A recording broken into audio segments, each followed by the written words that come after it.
Fala galera, sejam bem-vindos aqui à parte 3 do nosso primeiro simulado 2025 modelo UFRR, que só o canal Química com Potássio traz para você com questões inéditas criadas por mim. Então já deixa o like aí, segue o nosso canal e compartilha com o maior número de pessoas. Compartilhe com seus amigos aí e vamos estudar. Olha só, aqui na questão do PSS3, logicamente, que são questões de Química Orgânica. Olha só, questão 7. Comparando a estrutura do ácido acetil salicílico com ibuprofeno, é incorreto afirmar. Toma cuidado aí. É incorreto afirmar que o AAS, né, que é um AAS, é o ácido acetil salicílico, ok? É um composto aromático. Isso se faz correto porque tem o benzeno aí na estrutura. Então é aromático. E aí diz que na posição orto. Isso é verdade, gente, porque ó, posição 1, 2 é a posição orto. Posição 1, 3 é a posição meta. E a posição 1, 4 é a posição para de substituídos apenas. Olha só, enquanto que o ibuprofeno é um composto aromático. Olha aqui o benzeno mais uma vez, né? Estrutura análoga ao benzeno, então também é aromático. Na posição para, posição 1, 4. Posição 1, 4 é posição para. Muito bem, para de substituídos. Então aqui a primeira está correta. O AS tem um carbono trigonal planar a mais do que o ibuprofeno. Ei, o que é um carbono trigonal planar? É um carbono sp2. Não ajudou muito, né? Ou sim, vamos ver aqui, ó. O carbono, ele pode ser um carbono tetraédrico, beleza? Vamos então revisar, né? Você não está lembrado, então vamos revisar. É um carbono que faz 4 ligações simples. Esse carbono é um carbono sp3, tá bom? Então, a sua geometria é tetraédrica. Ok? O carbono trigonal é um carbono com uma dupla. Então, ele tem 3 nuvens eletrônicas. É um carbono sp2. Então, aqui eu vou atribuir a ele uma geometria trigonal planar. Pronto. E o último carbono seria um carbono linear, beleza? Então, carbono da ligação tripla ou duas duplas. Vou colocar ele aqui, que é um carbono do tipo sp, linear. Então, quando eu falo que tem um carbono trigonal planar a mais do que ibuprofeno, eu estou falando disso aqui, ó. Eu tenho 1, 2, 3, 4, 5, 6 e 7. Então, tem 7 carbonos. Ah, tem esse daqui também, 8. Tem 8 carbonos do tipo sp2. Tá bom? Trigonal planar. Quando eu venho aqui para o ibuprofeno, eu só encontro 7, que são 6 aqui do benzeno, mais 1 aqui, ó. Então, sp2 aqui é igual a 7. Perfeito? Agora vamos aqui, ó. Então, ele tem 1 a mais, correto. Então, aqui a 2 está certa. C. O ibuprofeno tem uma quantidade de 4 carbonos terciários e um radical sec-butila. Vamos lá. O ibuprofeno está aqui, ó, 4 carbonos terciários. Vamos encontrá-los. Esse carbono aqui, né, deixa eu trocar de cor aqui. Esse carbono aqui é um carbono terciário, porque ele está ligado a 3 carbonos. Ele está ligado a 1, 2 e 3. Esse também é terciário, porque ele está ligado a 1, 2 e 3. Esse é terciário, porque está ligado a 1, 2 e 3. Esse carbono é terciário, porque está ligado a 1, 2 e 3. Então, sim, ele tem 4 carbonos terciários.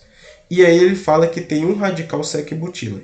Então, essa questão ela vai entrar ali naquelas questões de nomenclatura de radicais, né?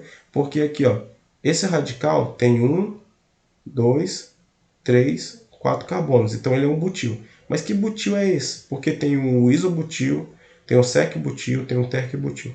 Ó, 2 CH3 simétricos na ponta, essa é uma estrutura que nós chamamos de isobutil, beleza? Então aqui o gabarito vai ficar na letra C, certo? Essa seria então a resposta errada, porque não é, no caso, um sec-butila, né? Mas sim o isobutil. Professor, como é que seria o sec-butila? Seria ligado no segundo carbono do butil, ó. 1, 2, 3, 4. Isso seria um sec-butil, mas aqui é um isobutil, beleza? Então, por que a D está certa? Ó? O AS apresenta um carbono terciário. Tem um carbono terciário? Tem. É esse carbono bem aqui, ó. Esse carbono ele é terciário, que está ligado a 1, 2, 3. Note que esse não é terciário, ele é secundário. Esse aqui é um oxigênio, não conta. 3 primários, então aqui, primários. Tem um primário, 1, 2, 3. Realmente, 3 primários. Enquanto que ibuprofeno tem 4 primários. Deixa eu ver aqui. 1, né? Deixa eu apagar isso aqui. 1, 2, 3 e 4. Então, realmente, tem 4 primários e 5 secundários. Então, deixa eu ver aqui. Esse é secundário. 1, 2, 3, 4. Deixa eu ver. Aqui, ó. 5. Pronto, realmente. 5 secundários. Então, tá certo.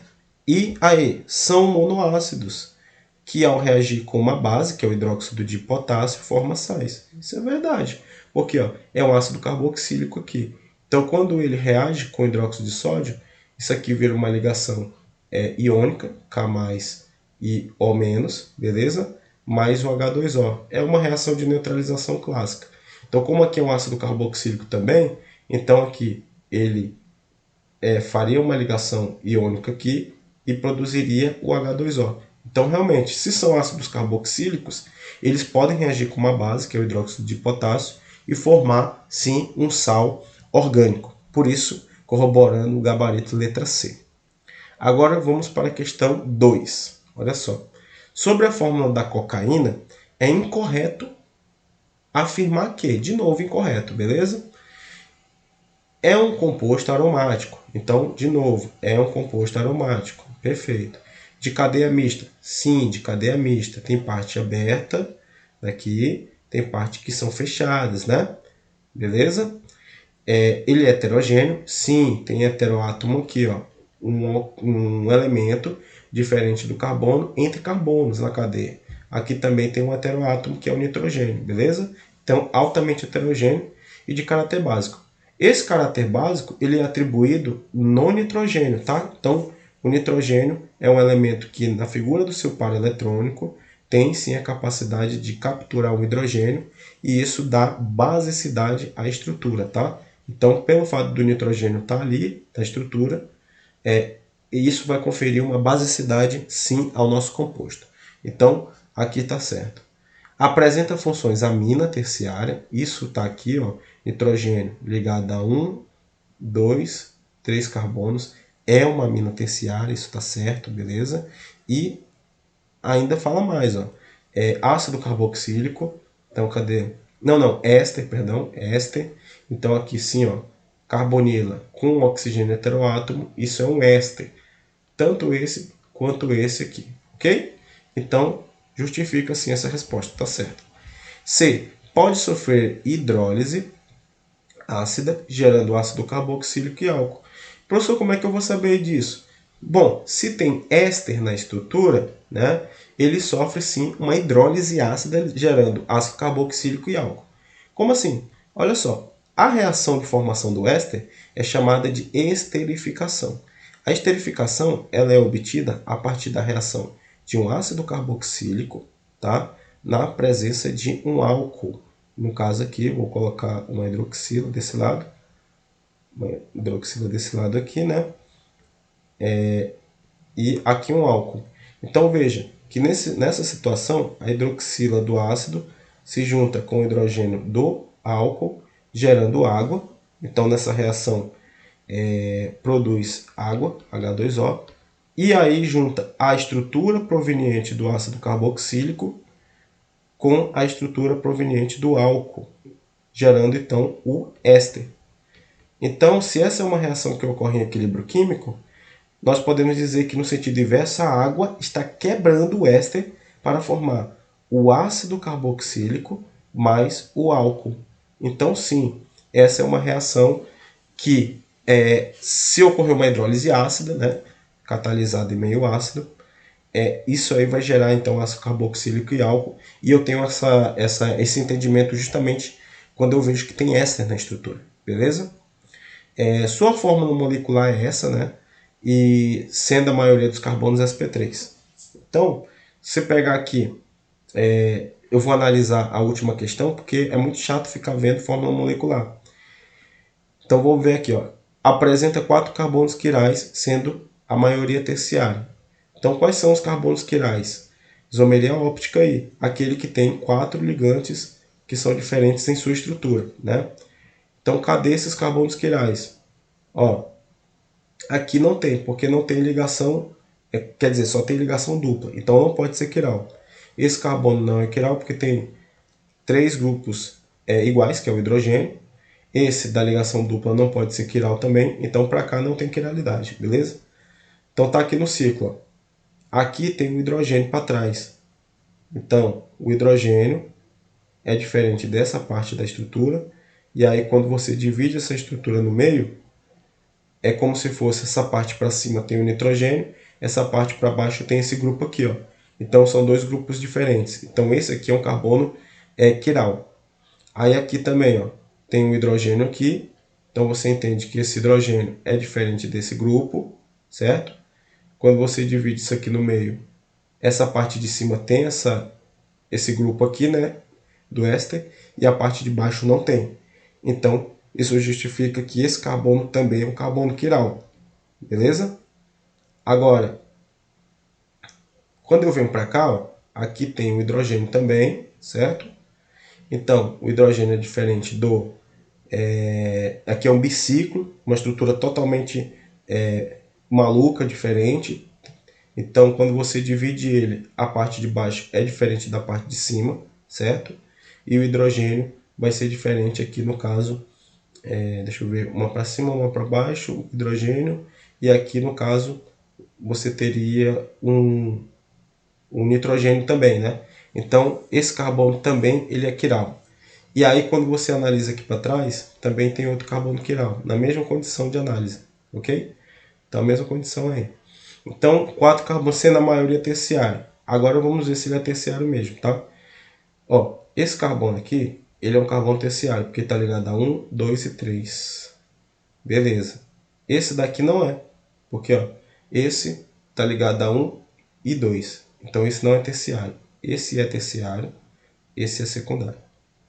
Esse daqui está ligado ao nitrogênio em cima, está ligado a esse carbono, está ligado a esse carbono aqui embaixo. Ó. Então, esse é secundário. Secundário. Esse daqui está ligado a um nitrogênio, está ligado a um carbono aqui, secundário. Então, sendo a maioria terciária, não, pô. A maioria, na verdade, é secundária, beleza? Então, por isso o gabarito ficou na letra E, porque ela é incorreta. A D, porque está certo. A maioria dos carbonos dele é sp3. Vamos voltar aqui. Ó. Ou seja, a maioria forma ligações simples, ou seja, não tem dupla. Porque ó, se você contar os carbonos com dupla ligação, tem 1, 2, 3, 4, 5, 6, 7, 8. Tem 8. Então tem 8 carbonos do tipo sp2. E o sp3? Ó, 1, 2, 3, 4, 5, 6, 7, 8 e 9. Então por 1 você tem sp3 aí, tá bom? Então isso está certo. Agora, justificando essa fórmula molecular aí, né? Só para você ver como é que conta, porque essa estrutura ela realmente é diferente, então eu vou mostrar aqui para você.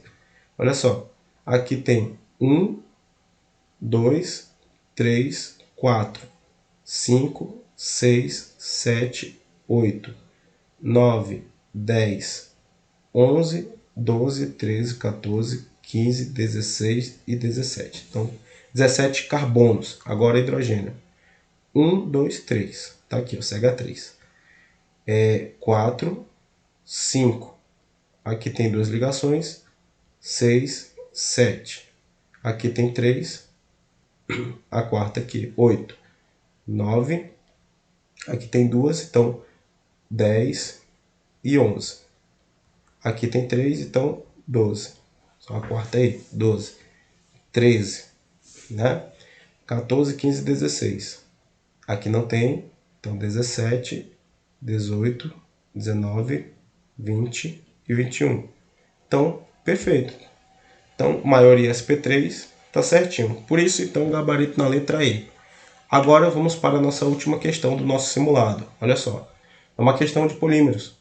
O polímero poliacetato de vinila, PVA, faz parte da composição do chiclete, o qual é muitas vezes descartado de maneira inadequada, piora a aparência dos espaços públicos e pode ser um risco para a vida dos animais. Surgiram então maneiras para reciclar o chiclete, como construir estátuas e produzir tênis a partir de pedaços de chicletes coletados nas ruas. Então, acredite se quiser, existe isso aí, beleza? Então, nós temos aqui ó, um tênis formado por chiclete e essa bela escultura aqui de um urso formado também por gomas que já foram mastigadas. Olha só, sobre o texto apresentado, é correto afirmar, aqui tem a fórmula do poliacetato de vinila, que nesse caso nós podemos então, pela nomenclatura do polímero, achar, imaginar poli, vários acetatos de vinila. Pô. Então aqui, ó, acetato de vinila é o monômero dele, ok? Daí já dá para sacar uma estrutura, certo?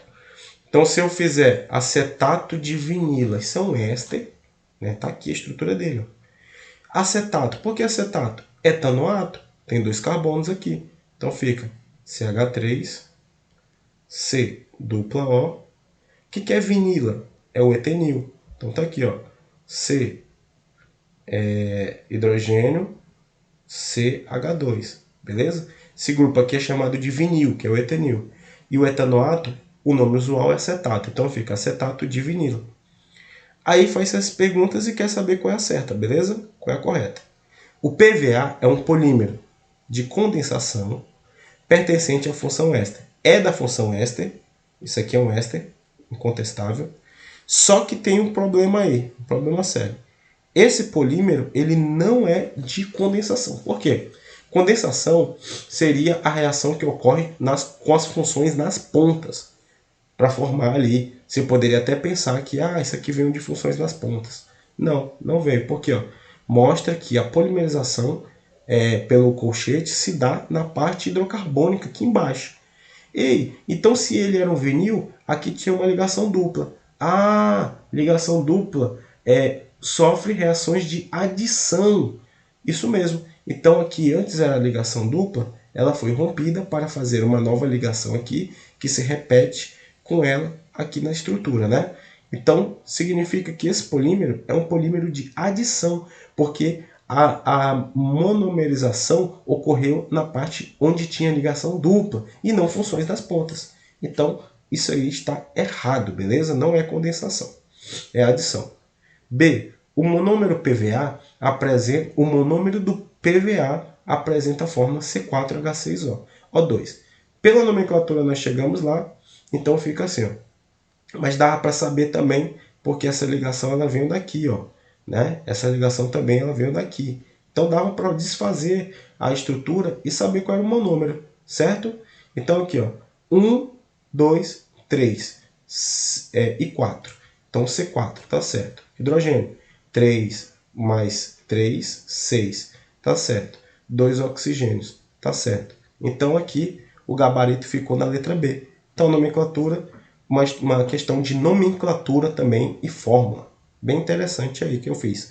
Na C, tá errada porque fala que a produção de tênis e estátuas a partir da reciclagem do chiclete denota que o PVA é um polímero termofixo. Gente, termofixo é uma nomenclatura para polímeros que mostra, que afirma que um polímero ele não pode ser remoldado, ele é fixo. Não, se ele é reciclado, ele não é termofixo. Uma nomenclatura plausível seria termoplásticos, né? Que são reciclados. E não termofixos ou termorrígidos, que são polímeros que não podem ser reciclados no sentido de ser remoldados, tá? Eles podem ser reutilizados. Isso aí é fato. Mas sofrer reciclagem para ser remoldados não dá, porque eles se decompõem em vez de sofrer mudanças ali para remodelagem. Então, no caso aqui, isso está errado também, né? Aí, ó, na D, o PVA é produzido a partir da polimerização de 2 monômeros. o ácido carboxílico e o álcool. Ah, não, a gente viu aquela questão lá de esterificação, o ácido carboxílico e o álcool, a gente não pode se enganar com a ideia de que é porque é um éster aqui, né? Só que a polimerização não ocorre aqui no éster. Então, não é uma polimerização por condensação de ácido carboxílico com álcool. Poderia ser, mas a polimerização se dá por adição na ligação dupla e não pela formação dos ácidos carboxílicos e álcool. Então, na estrutura do monômero, o éster já era formado, né? Então, não é por aí essa via de reação. E aí, o PVA é a goma base que dá elasticidade para o chiclete. Isso é verdade. Assim como é responsável pelos sabores diversos, pois é um éster flavorizante. Muitas questões tratam o éster como flavorizantes, que ele dá flavor, sabor artificiais para sorvete, chicletes, etc. No entanto, nesse caso, ele está falando do PVA e não de moléculas específicas que dão esse sabor. Então, no caso do PVA, ele está ali, ele é um éster, mas ele não é o flavorizante. Ele é apenas a goma base dessa reação, dessa estrutura. Ok? Beleza? Então, ficamos aqui. Espero que você tenha aproveitado bastante esse primeiro simulado. Fique antenado aí que em breve nós teremos o segundo simulado. Lembrando que esse simulado é em parceria com o Círculo dos Matemáticos. Confira a resolução no canal Círculo dos Matemáticos. Já segue a gente lá no Instagram, divulga o nosso trabalho, curta, compartilha e ficamos por aqui. Um forte abraço a todos, bons estudos e tchau!